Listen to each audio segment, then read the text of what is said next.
We're looking live here at the White House. Donald Trump has shown he's a big watcher of morning television. Well, he may well be keeping an eye out for reaction this morning to his latest headline-making remarks.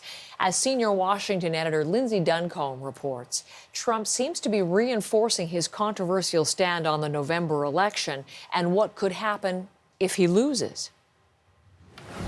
He was answering a question in the context of what's happening in some American cities right now, particularly protests and riots. A reporter asked him if he lost, would he support a peaceful transition of power?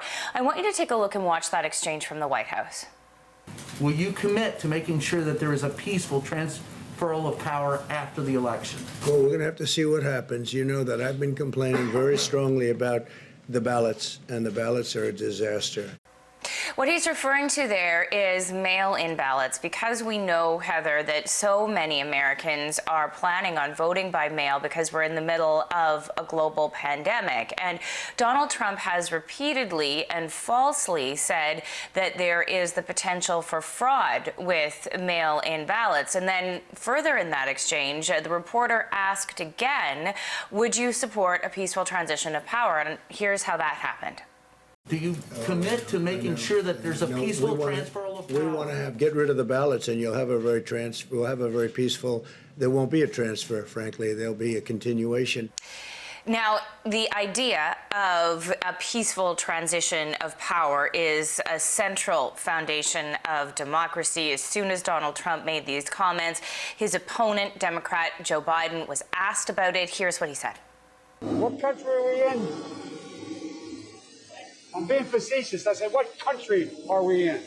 Look, he says the most irrational things. I don't know what to say about it, but it does surprise me.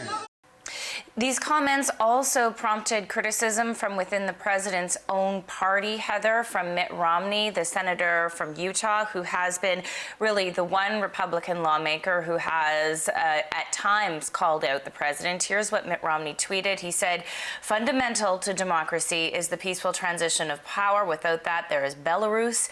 Any suggestion that a president might not respect this constitutional guarantee is both unthinkable and unacceptable.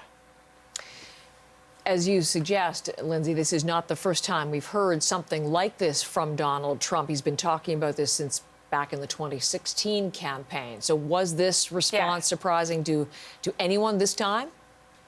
Well, it is the same thing that Donald Trump said in 2016, and it comes in the context of the fact that the president often jokes about staying in office longer than a mandated 2 terms should he win.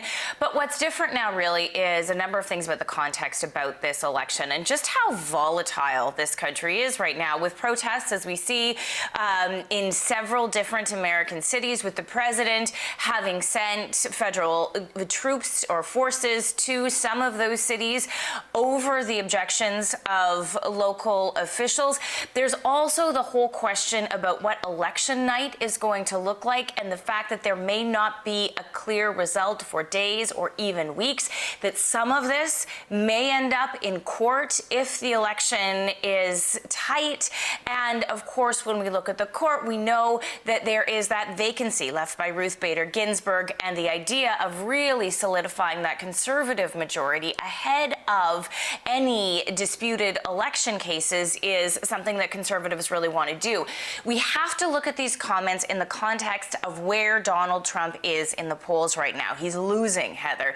He's losing by 7 points in the Real Clear Politics polling average nationally, and it is a smaller margin in battleground states, but we keep that in mind as we look at what he's saying. Lindsay Duncombe, our senior Washington editor.